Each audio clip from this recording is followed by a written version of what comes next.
जय श्री राम मित्रों। नवरात्रि के दौरान घर को साफ सुथरा रखना बहुत महत्वपूर्ण होता है। मान्यता है कि साफ सफाई करने से घर में सकारात्मक ऊर्जा का संचार होता है और मां दुर्गा की कृपा प्राप्त होती है और लोगों की सभी मनोकामनाएं पूरी होती है। शारदीय नवरात्रि हिंदू धर्म का एक महत्वपूर्ण पर्व है जो दुर्गा मां के 9 अलग अलग स्वरूपों की पूजा के लिए मनाया जाता है। यह 9 दिनों तक चलने वाला त्यौहार आश्विन मास के शुक्ल पक्ष में मनाया जाता है। इस दौरान दुर्गा माता की विभिन्न रूपों की पूजा की जाती है और सभी भक्त उनके आशीर्वाद के लिए व्रत रखते हैं। नवरात्रि में देवी माँ के 9 अलग अलग रूपों की हर दिन एक अलग रूप की पूजा की जाती है और उनसे अलग अलग वरदान मांगे जाते हैं। पंचांग के अनुसार इस साल अश्विन माह के शुक्ल पक्ष की प्रतिपदा तिथि की शुरुआत 3 अक्टूबर को देर रात 12:18 से होगी। वहीं इसका समापन 4 अक्टूबर को देर रात 2:58 पर होगा। ऐसे में शारदीय नवरात्र का शुभारंभ 3 अक्टूबर से ही होगा। नवरात्रि एक पवित्र पर्व है और इस दौरान घर को साफ सुथरा रखना और नकारात्मक ऊर्जा को दूर करना बहुत महत्वपूर्ण माना जाता है। मान्यता है कि इन चीजों को घर से निकाल फेंकने से मां दुर्गा की कृपा प्राप्त होती है। घर में टूटी हुई मूर्तियां, फटे हुए कपड़े, टूटी हुई घड़ियां, टूटा हुआ बर्तन आदि नकारात्मक ऊर्जा का प्रतीक माने जाते हैं। इन्हें घर से निकाल देना ही उचित माना जाता है। आइए जानते हैं कि नवरात्रि में किन चीजों को घर से निकाल फेंकने से मां दुर्गा की कृपा प्राप्त होती है।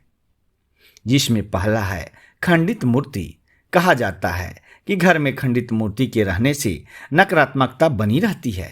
ऐसे में नवरात्रि शुरू होने से पहले अगर आपके घर में किसी भी देवी देवता की खंडित मूर्ति है तो उसे घर से बाहर निकाल दें। माता दुर्गा उसी घर में वास करती है जहां सकारात्मक माहौल होता है। नंबर 2, पुराने अखबार और पत्रिकाएं। पुराने अखबार और पत्रिकाएं नकारात्मक ऊर्जा को आकर्षित करते हैं। इन्हें नियमित रूप से फेंक देना चाहिए। सूखे पड़े फूल। रोज पूजा करते समय भगवान को हम सभी फूल चढ़ाते हैं। यह फूल कुछ दिनों में सूख कर बेकार हो जाता है। ऐसा माना जाता है कि नवरात्रि शुरू होने से पहले इन फूलों को किसी नदी या तालाब में प्रवाहित कर देना चाहिए। शास्त्रों का कहना है कि सूखे फूलों का घर में रहना शुभ नहीं होता।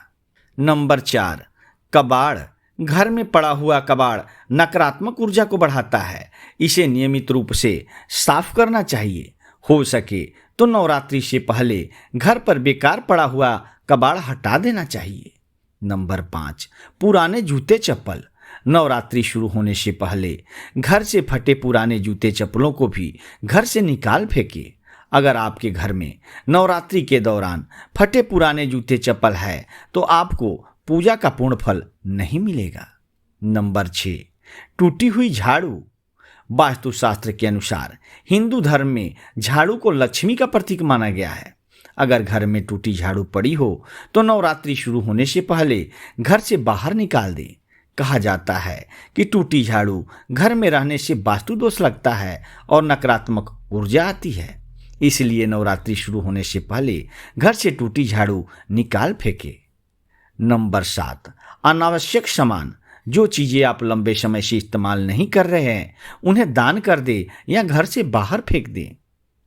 नंबर 8, तुलसी का सूखा पौधा। हिंदू धर्म में तुलसी को भी मां लक्ष्मी का प्रतीक बताया गया है। कहते हैं घर में तुलसी का सूखा पौधा रखना अशुभ होता है। इससे भगवान विष्णु अप्रसन्न होते हैं। इसलिए नवरात्रि से पहले तुलसी का सूखा पौधा घर से निकाल दें। तभी घर में माता दुर्गा का आगमन होगा और सकारात्मक ऊर्जा का संचार होगा। नवरात्रि के दौरान कुछ बातों का विशेष ध्यान रखना चाहिए। ज्योतिष शास्त्र के अनुसार टूटी हुई मूर्तियां और फटी हुई तस्वीरें आदि चीजें रखने से देवी देवताओं के अपमान माना जाता है। नवरात्रि के दौरान घर को साफ सुथरा रखना बहुत महत्वपूर्ण होता है। मान्यता है कि साफ सफाई करने से घर में सकारात्मक ऊर्जा का संचार होता है और मां दुर्गा की कृपा भक्तों पर सदैव बनी रहती है। मित्रों, यह जानकारी आपको कैसा लगा? अगर यह जानकारी आपको अच्छा लगा हो तो प्लीज़ चैनल को सब्सक्राइब करके एक लाइक ज़रूर करना। धन्यवाद।